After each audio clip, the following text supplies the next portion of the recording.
नमस्कार दोस्तों, स्वागत है आप सभी का एक बार फिर से हमारी आज की इस वीडियो में। दोस्तों आज हम बात करेंगे बैद्यनाथ धाम की। द्वादश ज्योतिर्लिंग में बाबा बैद्यनाथ ज्योतिर्लिंग ऐसा है जहां माता सती के हृदय में बाबा विराजमान हैं। मां के हृदय पर बाबा के विराजमान होने से इस ज्योतिर्लिंग को हृदय पीठ भी कहा जाता है। ये ज्योतिर्लिंग मनोकामना लिंग के नाम से प्रख्यात है। बाबा बैद्यनाथ धाम के कई बड़े रहस्य हैं। ये रहस्य इतने गहरे हैं कि आज तक इसका पता नहीं चल पाया।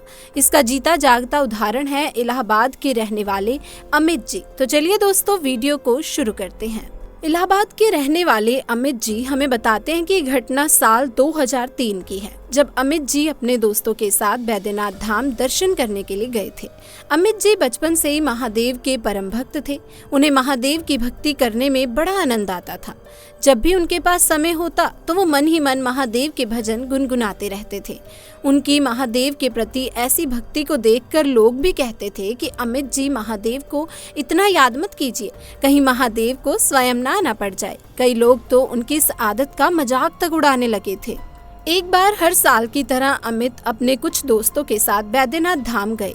दोस्तों आप जानते होंगे कि बैद्यनाथ धाम यानी कि बैद्यनाथ धाम मंदिर के पास शिव गंगा झील है, जहां भक्तगण बड़ी भक्ति भाव के साथ स्नान करते हैं।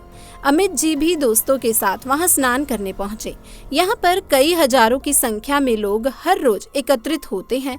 उस दिन भी ऐसा ही नजारा था। हजारों की भीड़ वहां स्नान करने आई थी। ऐसे में मौसम का मिजाज बिगड़ गया और जोरों की बारिश होने लगी, लेकिन भक्तों का उत्साह कम नहीं हुआ। तब भी कई भक्त घाट पर स्नान करने के लिए खड़े रहे। उनमें से एक अमित भी थे। वो महादेव के परम भक्त थे और बिना स्नान किए घर वापस नहीं जाना चाहते थे। देखते देखते वहां पर बारिश अधिक हो गई और नदी का पानी खतरे के निशान से काफी ऊपर आ गया। ऐसे में सुरक्षा कर्मियों को वहां से लोगों को हटाने के आदेश दिए गए। ये बात अमित जी ने सुनी तो उन्होंने मन में ठान लिया, चाहे कुछ भी हो जाए, यहाँ से बिना स्नान किए नहीं जाएंगे। इसके बाद जैसे ही सुरक्षा कर्मी लोगों को हटाने लगे तो अमित तेजी से झील में कूद गए और डुबकियां लगाने लगे। तो तभी अचानक से झील का बहाव और भी ज्यादा बढ़ गया और अमित जी का संतुलन गड़बड़ा गया। वो झील के साथ बहते हुए कुछ दूर तक चले गए।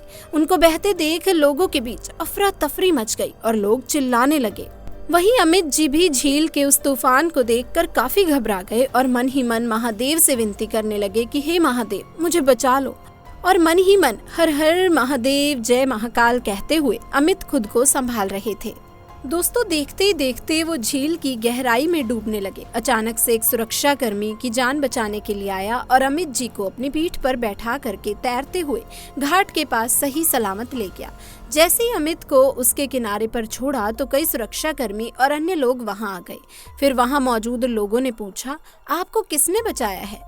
जैसे ही अमित जी ने उस सुरक्षा कर्मी का धन्यवाद करने के लिए उसकी तरफ देखा तो वहां कोई नहीं था। उसने वहां मौजूद अन्य सुरक्षा कर्मियों से पूछा कि आपकी टीम में से एक व्यक्ति ने मेरी जान बचाई है, कृपया आप मुझे उनसे मिलवा दीजिए। सब सुरक्षा कर्मियों के इंचार्ज ने कहा कि हमारी टीम में से कोई भी नदी के अंदर नहीं कूदा। हम लोग तो घाट से ऊपर ही सबको दूर से सुरक्षित स्थान पर पहुंचा रहे थे। आपको जरूर कोई गलतफहमी हुई है। पुलिस वालों की बात को सुनकर अमित जी हैरान हो गए और सोचने लगे, आखिर वो कौन था जिसने मुझे झील की खतरनाक लहरों से बचाया है। अमित जी इसी बात को सोचते सोचते एक साधु के पास बैठ गए। अमित को देखकर उस साधु ने पूछा, तू इतना परेशान क्यों है? तब अमित जी ने उस साधु को बताया कि बाबा मैं इस बात से परेशान हूँ कि मैं झील में स्नान कर रहा था और अचानक से झील में डूबने लगा। मेरी बेहोश होने वाली हालत थी। तभी वहाँ पर एक पुलिस कर्मी आता है और मुझे झील के किनारे छोड़कर गायब हो जाता है। बाबा पता नहीं वो कौन था। वहाँ मौजूद सभी भक्तजन मुझसे कहने लगे कि ये मेरा वहम है, मुझे लहरों ने झील के किनारे फेंक दिया था। ये बात सुन वो साधु समझ गया कि वो कोई और नहीं बल्कि स्वयं महादेव थे। तब उस साधु ने अमित जी से कहा, बेटा घर जाओ और महादेव का ध्यान करो, उनकी पूजा करो। महादेव की असीम कृपा तुझ पर बनी हुई है, तेरा कोई भी बाल बांका नहीं कर सकता। साधु की ये बात सुनकर अमित जी अपने घर पहुंचे और महादेव का दिल से धन्यवाद किया और गरीबों को जरूरत की चीजें दान की और वापस से अपने धर्म कर्म के कामों में लग गए। दोस्तों, संसार सुख और दुख दोनों का मिलजुला रूप है। कोई इसे अपने सोच से सुखदायी बनाता है तो कोई दुखदायी। देखा जाए तो दोनों स्थितियां सिक्के के दो पहलू की तरह हैं। सिक्के को किसी तरह रखा जाए, उसकी कीमत नहीं घटती। इसी तरह जीवन को भी लेना चाहिए। हमारे आध्यात्मिक ग्रंथों में शिव को बहुत सरल देवता के रूप में दर्शाया गया है। लोकहित के लिए समुद्र मंथन के वक्त वो खुद आगे बढ़कर विष पीते हैं। जब व्यक्ति सहजता से विसंगतियों के जहर को आत्मघात करता है तो उससे भयाक्रांत नहीं होता, और जब विपरीत हालात को सच में जहर मान लेता है तो वो परेशान हो जाता है।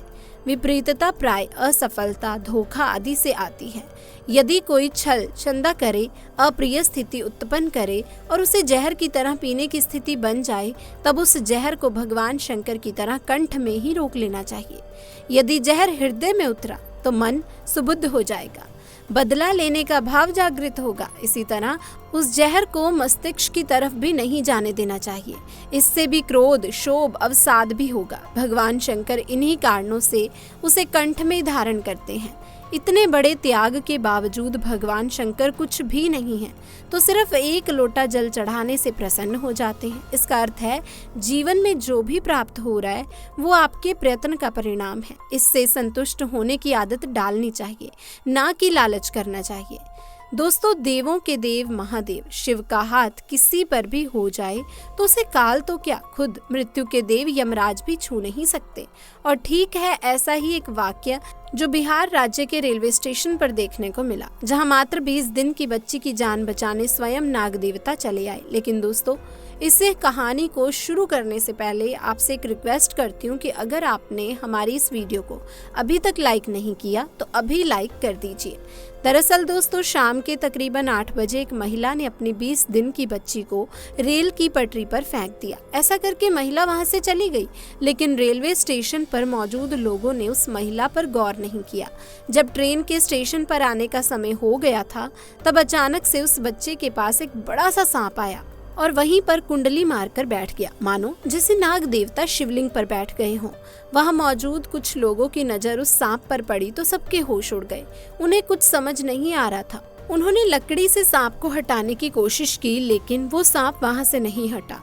कुछ लोगों ने तुरंत रेलवे अधिकारी को सूचित किया। अब ट्रेन के आने में कुछ ही समय बचा था और रेलवे अधिकारी भी इस बात से अनजान थे कि सांप के पास एक बच्ची भी है। दोस्तों, तभी वहां पर महादेव का भक्त आया और वो सांप को देखते ही समझ जाता है कि ये कोई साधारण सांप नहीं बल्कि एक स्वयं नाग देवता है। दोस्तों, वो भक्त नाग के पास जाता है और दंडवत प्रणाम करता है और पूरी श्रद्धा से सच्चे मन से जय नाग देवता कहता है। कुछ ही देर में वो नाग रेंगते रेंगते रेलवे ट्रैक से जंगल की ओर चला जाता है। जब तक दूसरी ट्रेन रेलवे ट्रैक पर आती है, तब तक उस व्यक्ति ने उस 20 दिन की बच्ची को वहां से तुरंत उठाकर अपनी गोद में ले लिया। दोस्तों, नजारा वहां मौजूद लोगों ने और रेलवे अधिकारियों ने देखा तो सभी इस चमत्कार को देखकर हैरान थे। दोस्तों, आपको ये बता दें कि एक बड़े अधिकारी ने उस बच्ची का पूरा खर्चा उठा लिया था। तो ये थी हमारी आज की वीडियो अच्छी लगी तो इसे लाइक करें, शेयर करें और चैनल को सब्सक्राइब करें। आप सभी का बहुत बहुत धन्यवाद।